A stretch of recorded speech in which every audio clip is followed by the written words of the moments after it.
This is a big one if you're into environment. This is about as big as it gets, they tell me, and it's an honor to be here with a terrific person who's worked so hard on this and some other terrific people. Thank you very much. But I'm pleased to be joined today by EPA Administrator Lee Zeldin, who you all know, and to announce the single largest deregulatory action in American history. That's a big statement in American history, and I think we can add the words by far. Under the process just completed by the EPA, we are officially terminating the so-called Endangerment Finding, a disastrous Obama-era policy that severely damaged the American auto industry and massively drove up prices for American consumers. Prices went up incredibly for a worse product. This action will eliminate over $1.3 trillion of regulatory costs and help bring car prices tumbling down dramatically. You're going to get a better car. You're going to get a car that starts easier, a car that works better for a lot less money. In 2009, Barack Hussein Obama, his EPA designated fossil fuels such as oil, gas, and other things that actually make factories rock and roll and other things drive very nicely as a threat to health and human welfare, known as the Endangerment Finding. This determination had no basis, in fact, had none whatsoever, and it had no basis in law. On the contrary, over the generations, fossil fuels have saved millions of lives and lifted billions of people out of poverty and all over the world. And you see it with the blackouts all over where they don't use it, where they went to wind, intermittent wind, which is weak and ineffective and very, very costly, most costly energy there is. And people are dying because there was no air conditioning or there was no heating. Lots of other things, bad things happened. And yet this radical rule became the legal foundation for the Green New Scam, one of the greatest scams in history, probably as great, maybe even greater than Russia hoax, etc., which the Obama and Biden administration used to destroy countless jobs. And the jobs have been just decimated. Although they're all coming back because of tariffs, they're all coming back into our country at levels we've never seen before. But it raised prices and caused immense harm to the U.S. auto industry. We thought irreparable, but we've got them back. We're coming back now. I was in Detroit, as you know, with Ford, and they had one of the earliest plants from the early 1900s, and it was going to be closed down. And then when I won, they said, let's keep it open for a little while. Let's see what happens. And they just announced, as you know, they're going 24 hours around the clock with that same plant that was going to be closed because of what we've done. For example, under the Endangerment Finding, they forced the hated start-stop feature onto American consumers, which unnecessarily shuts off a car's engine when you stop at a red light. In other words, the engine goes off. That's great. The Endangerment Finding was also used to impose the massive and really very expensive electric vehicle mandate, expensive in the sense that nobody wanted it. Everybody was going to be forced to buy an electric car in a very short period of time, even though you can't power the car because we would have had to spend $5 trillion on power stations. That's all dead, gone, over. These crippling restrictions were a major factor in driving up car prices to unprecedented levels, and the car that you were getting was not nearly as good. In 4 years under the Biden administration, the price of a new and used car rose more than 22%, all to facilitate the Green New Scam without achieving any meaningful impact on the environment, but making the car worse. That is why, effective immediately, we are repealing the ridiculous Endangerment Finding and terminating all additional green emission standards imposed unnecessarily on vehicle models and engines between 2012 and 2027 and beyond. This action will save American consumers trillions of dollars and will lower the average cost of a new vehicle by close to $3,000. Think of that. During my campaign, I promised to cut 10 old regulations for every new regulation. And we've exceeded that. We've instead done it 10 regulations. We were able to cut 129. So now we cut 129. So think of that. I promised to cut 10 old regulations for every new one, but we did more than 10. We did 129. It's something. Nobody can even believe it. So we did a lot of regulation cutting in the first administration, a record, nobody even close to it now. We're actually exceeding it in this administration. The biggest one yet that we've done is happening right now. So perhaps no industry has benefited more from our historic deregulation campaign than the U.S. auto industry. We canceled the EPA's absurd, just totally absurd, tailpipe emission standards, which was a disaster for automobile manufacturing, and revoked Biden's emissions waiver that would have allowed California to regulate automobiles for the entire nation. And they're crazy out in California. They have nothing but trouble out there, as you know. That's why people are leaving in record numbers. I also ended Joe Biden's extreme CAFE emission standards, saving the average American consumer much more than $1,000 when they buy a new car. But now we're talking about close to $3,000. These regulation cuts, combined with our tax cuts and tariffs, are the reason why the world's largest automakers have announced that they're going to be spending in excess of $100 billion in the United States in the next very short period of time, building new auto plants. We're bringing our auto plants, assembly plants, and factories roaring back to life, not even mentioning AI and all of the other things. We're building thousands of businesses in the United States. And if you remember, on my first day, they said if I could ever get the Dow up to 50,000 in my last year, in other words, in the fourth year, that it would be an unbelievable miracle. But don't worry about it, because it'll never happen, they said. And if I could get the S&P up to 7,000, they said in the fourth year, they said it will never happen. Let's not even talk about it. I have things. Let's not even waste our time talking about it. Well, at the very end of my first year, the Dow hit 50,000.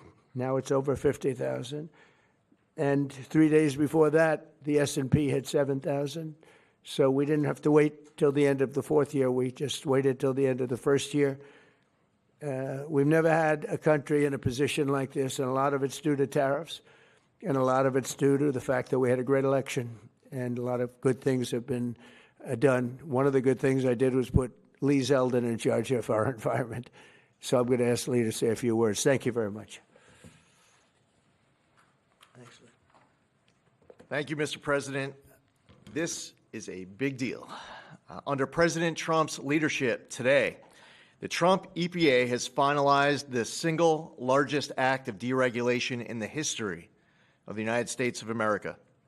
Referred to by some as the holy grail of federal regulatory overreach, the 2009 Obama EPA Endangerment Finding is now eliminated.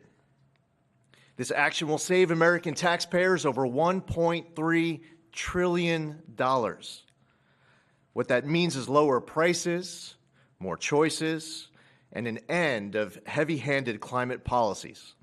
With today's announcement, American families will save over $2,400 for a new vehicle. 16 years ago, an ideological crusade within the Obama administration set off the most costly regulatory power grab our country has ever experienced. The 2009 Obama EPA Endangerment Finding led to trillions of dollars in regulations that strangled entire sectors of the United States economy, including the American auto industry.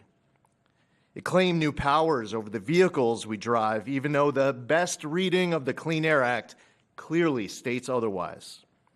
The Obama and Biden administrations used it to steamroll into existence a left-wing wish list of costly climate policies, electric vehicle mandates, and other requirements that assaulted consumer choice and affordability.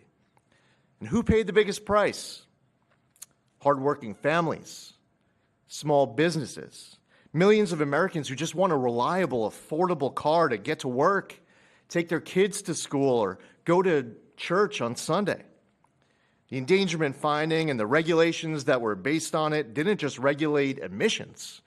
It regulated and targeted the American dream. And now the endangerment finding is hereby eliminated, as well as all greenhouse gas emission standards that followed. The red tape has been cut. Manufacturers will no longer be burdened by measuring, compiling, or reporting greenhouse gas emissions for vehicles and engines. And the forced transition to electric vehicles is eliminated.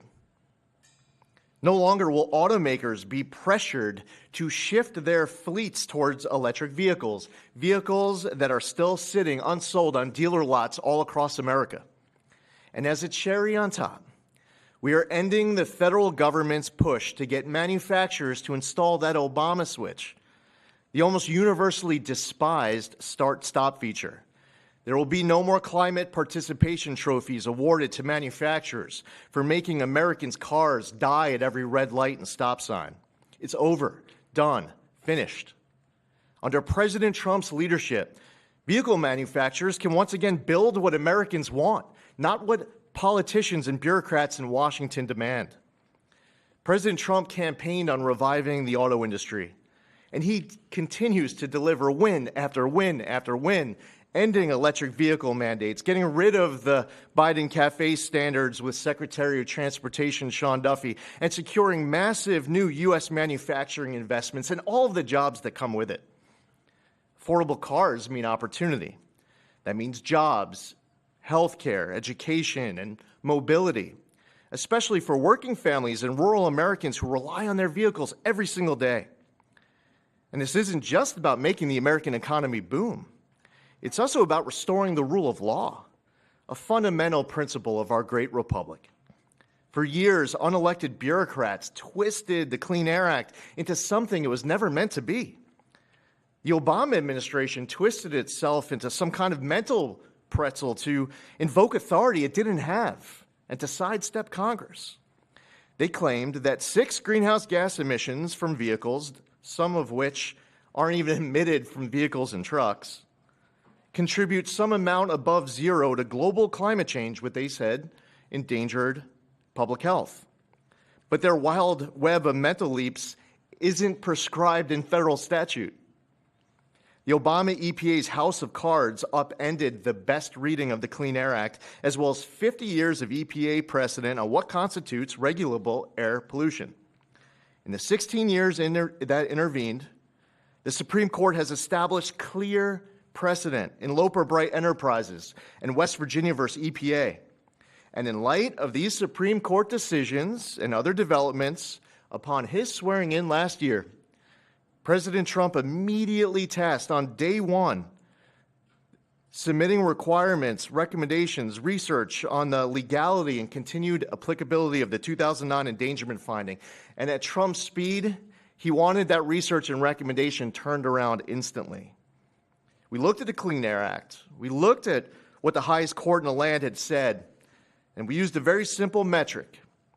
If Congress didn't authorize it, EPA shouldn't be doing it. Congress never voted for these climate mandates inside of Section 202 of the Clean Air Act. If Congress wants EPA to regulate the heck out of greenhouse gases emitted from motor vehicles, then Congress can clearly make that the law, which they haven't done for good reason. Today, we dismantle the tactics and legal gymnastics used by the Obama and Biden administrations to backdoor their ideological agendas on the American people. Following the plain language of the law, we have now realigned EPA's rulemaking to reflect the Clean Air Act exactly as it is written and as Congress intended, not as others might wish it to be. Where our predecessors focused on trying to make and please a few fear-mongering climate alarmists, the Trump EPA is making decisions to benefit all Americans based on common sense and reality. And the American people are tired of paying the price of political games. Last November, they voted for an administration that would listen to them. They told us that the price of a newer, safer vehicle was too high. They told us they didn't want cars that shut off at every red light. They told us dealers were sitting on lots filled with electric vehicles that nobody wanted or were buying. The Trump EPA listened. We heard you and we acted. And today's action does not change regulations on traditional air pollutants and air toxics. This EPA is committed to providing clean air for all Americans. Powering the Great American Comeback is based on the singular focus of providing clean air, land, and water for all Americans while harnessing the greatness of the American economy. That's a big difference from our predecessor. We believe that we can and must choose both. If you want an electric vehicle, buy one. If you want a diesel truck, then buy that.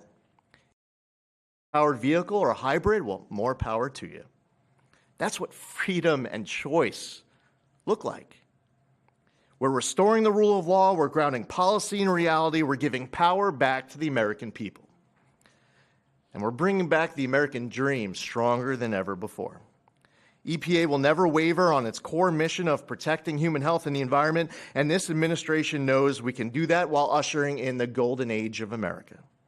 To recap, the 2009 Obama EPA Endangerment Finding and all greenhouse gas emission standards on light, medium, and heavy-duty vehicles that followed is eliminated. American families now will save over $2,400 for a new vehicle.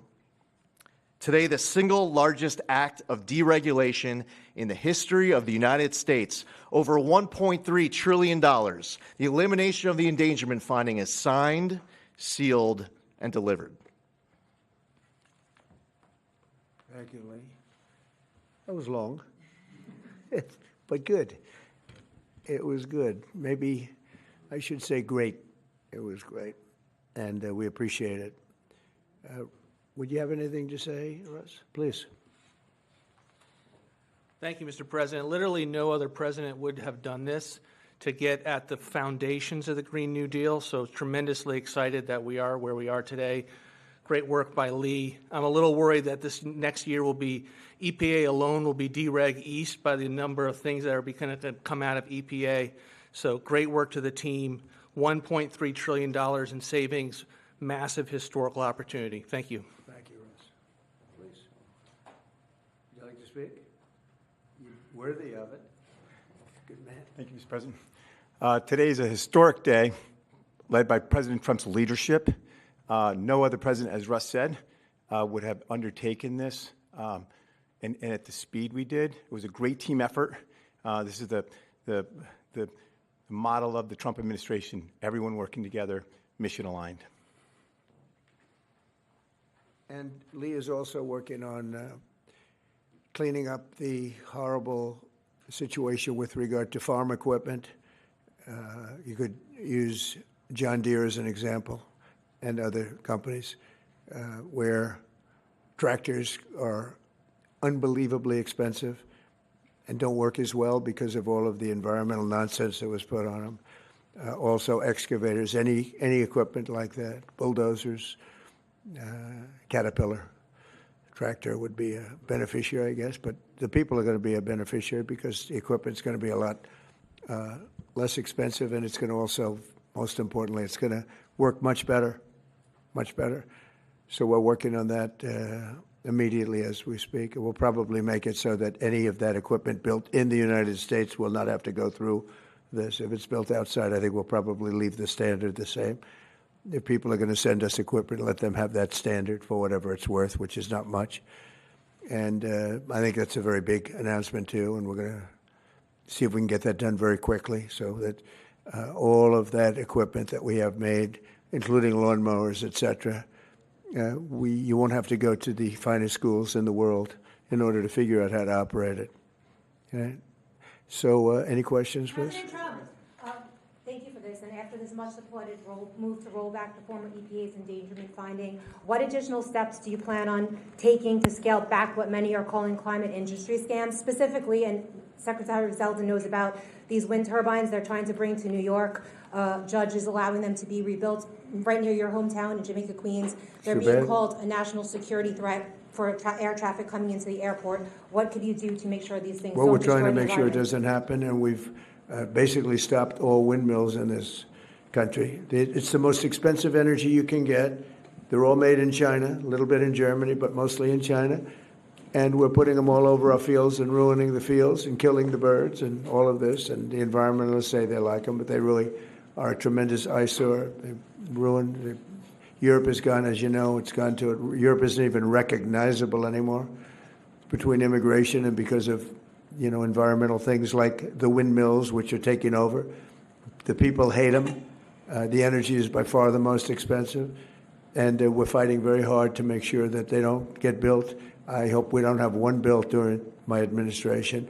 We inherited some contracts where they've gone down the line a little bit. We're trying to terminate them for a lot of different reasons. One of the reasons, as you had mentioned, it's endangerment for the military. It's also endangerment for airliners. So we're trying to take care of those situations now. They should have never been allowed in the first place. Yeah, please. Thank you so much for taking Sure. the questions. What do you tell Americans who are concerned that the $1.3 trillion in savings does come at a cost to public health and the environment based on science? I tell them don't worry about it because it has nothing to do with public health. This was all a scam, a giant scam. This was a ripoff of the country by Obama and Biden. And let's say Obama started it and got it rolling. And a terrible ripoff. They'll have more money to spend for health care, if you look at it. Now they can go out and spend it on something that's meaningful. And nobody's doing more for health care than the Republican Party. And that starts with the fact that prescription drugs are going to be coming down at numbers that nobody's ever seen before. They're falling. We were paying the highest prices in the world by far, sometimes by 10 times more than other countries. Now we're going to be paying whatever the lowest price is anywhere in the world. We're going to be paying that. It's called favored nations, most favored nations. And I think it's the biggest thing to happen in this world, the world of medicine, prescription drugs, ever. There's never been anything like it. If like in my third year, first term, I actually got prices down 1/4 or 1/8 of a percent, and I was so proud of myself because they were like that for years and years. And since under Biden, they went up very, very substantially. And now they're coming down by, depending on, you could say 500, 600, 700%, depending on the way you want to, or you could say 80%. It doesn't matter. They're coming down by numbers that nobody ever thought possible. I got it all done, and I got it all approved, and all of the countries all over the world are going to pay more. They've agreed to pay more because of tariffs. I said, if you don't do it, we're going to have to tariff you, and they've all agreed to do it. Otherwise, they would have never done it. That was why no president has ever been able to get it done. Please. Yeah, Mr. President, you took more than 600 deregulatory actions in your first year here. Coming from the business world, you know how unnecessary red tape can hinder business expansion, investment expansion. Given the magnitude of this announcement here today and the deregulatory action you took in your first year, how much economic growth can we expect to see as your term progresses? It's a great question. I think that it'll be enormous. Who knows really what the number is, but I can tell you in terms of economic growth, we have $18 trillion being invested in this country right now, the most ever of any country by far, not even close. Think of it, no matter where, not just here. $18 trillion is coming in, and that money is being spent right now as we speak in new plants and equipments. And you may have heard Lee mention, I mentioned also, that over $100 billion is going to be spent in this very short period of time just by foreign auto companies on building auto plants in the United States. The greatest thing that ever happened to the United Auto Workers. The head man was not been nice to me, but now I understand he's saying this is the greatest auto president in history. But the auto workers gave me their vote, and they knew what I was doing, and they know what needed to be done. The tariffs saved them, but this is now taken it to a level that I think, Lee, that nobody ever thought even possible. They thought this was, nobody would have the courage to do it. We have to have the courage to do it because we're making America great again. This is a big factor in making our country great. If you look at some of these cars, they didn't even work. They had computers all over the place trying to save a half an ounce of fuel. We have fuel for the next 500 to 1,000 years under our feet, and they're trying like hell to save a half an ounce of fuel. The whole thing is just crazy. Please, go ahead, please. Mr. President, is climate cooperation with China no longer in America's interest? And could you please confirm that you are going to visit China the first week of April? Yeah, I'll be visiting President Xi in April Look forward to it. He's coming here later in the year, and I look very much forward to it. No, our relationship with China is very good right now, and this is, not relevant too much having to do with China, what we're announcing today. But no, my relationship with President Xi is very good. Yes. Mr. President, following your meeting with Prime Minister Netanyahu yesterday, has your thinking changed at all as it relates to these negotiations with Iran we have or to the make a deal. timeline with Iran? We have to make a deal, otherwise it's going to be very traumatic. Very traumatic. I don't want that to happen, but we have to make a deal. They should have made a deal the first time, and they got Midnight Hammer instead.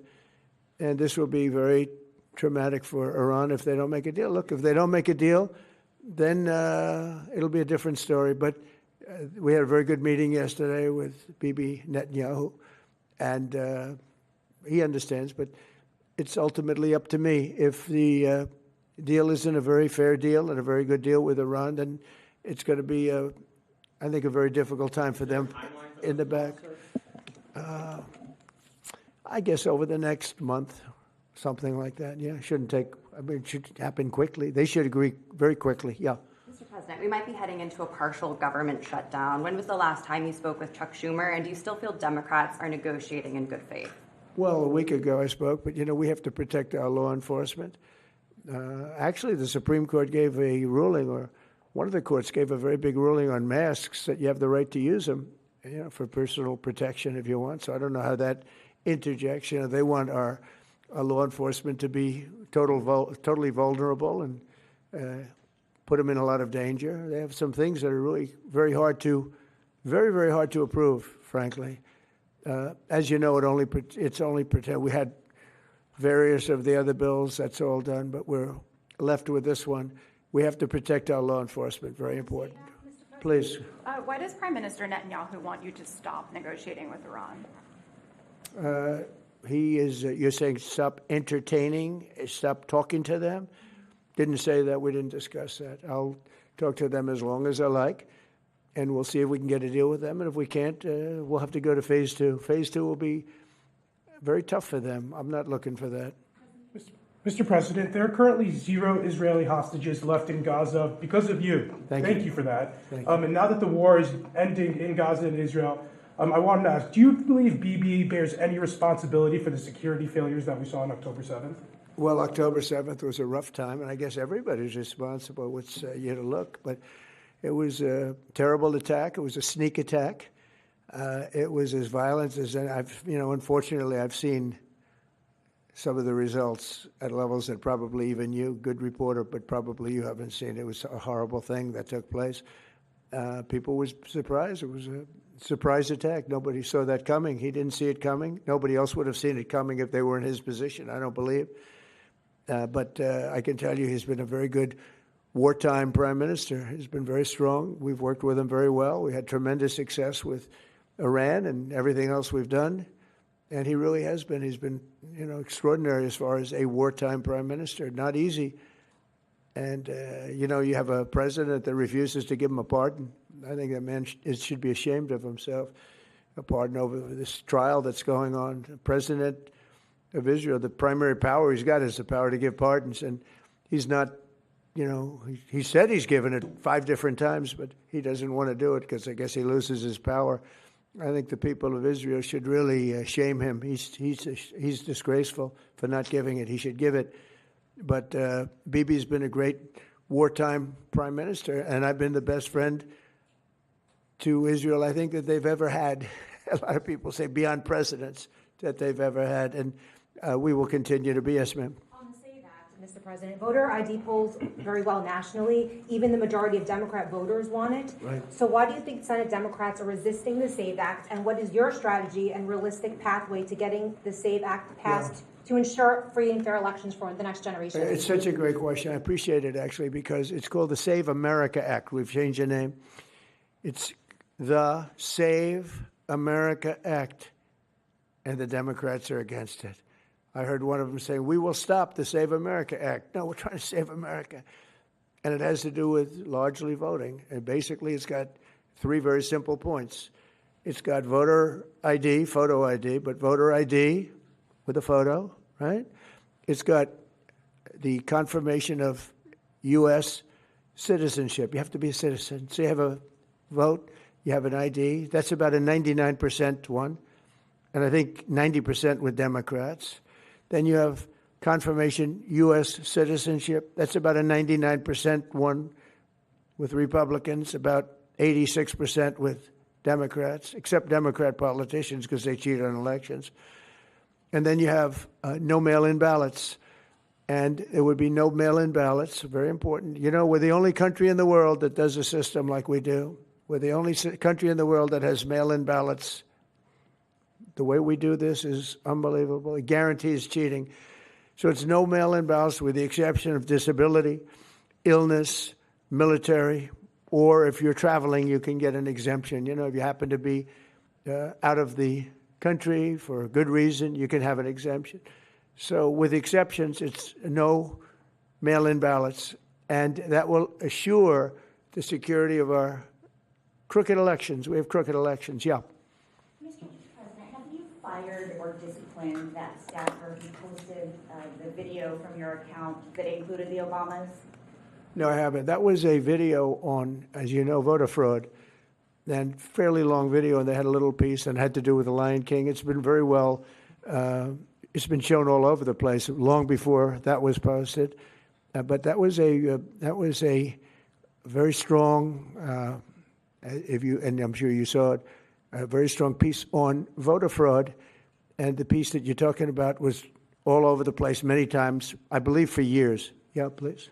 Mr. President, were you aware that Secretary of Commerce visited Epstein's Island, and do you continue to have? No, I wasn't aware of it. No, I didn't.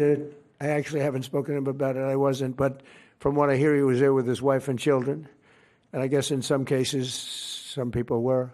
I wasn't. I was never there. Somebody will someday say that. I was never there. Yeah, please. This announcement that you made today, Mr. President, comes on the heels of a January jobs report that smashed industry expectations. Smashed all records. And a big feature of that was you reprivatizing the economy, an economy that was bloated with federal employment under the previous president. What's your message to Americans following this jobs report that smashed industry expectations? Is this just a sign that the best is yet to come? Thank you. The jobs report's amazing in certain ways because we have tremendously fewer federal employees, way down. And now I could have left them and added to what we did, and we would have had almost 100% employment. I could have gotten a great kick out of the fact that we're 100% employed, but we got rid of tremendous numbers of federal workers, and they hated me for it. Now they love me because most of them have gotten jobs in the private sector for 2 and 3 times more money than they were being paid by the federal government. We had some jobs where you had 10 workers for one job. 10 workers for a job that one person should be doing. And we've gotten rid of a lot of those jobs. And by getting rid of them, these people became available to work in the private sector. And as you know, the numbers are incredible. So the job numbers are incredible. The financial numbers are beyond belief. Again, they thought it couldn't be done in 4 years, and I did it in 1 year. And the numbers you're going to see is these I don't know if you notice also construction numbers, the jobs for construction workers. You know why? Because they're building plants all over the United States. That's why. And when these plants open in a year from now, some sooner, some a little bit later, but when these auto plants, AI plants, and thousands of other types of plants, when they open over the next period of a year, year and a half, you're going to see numbers like we've never seen before in this country. Thank you very much, everybody. Thank you. Thank you. Thank you, Mr. President. Let's go.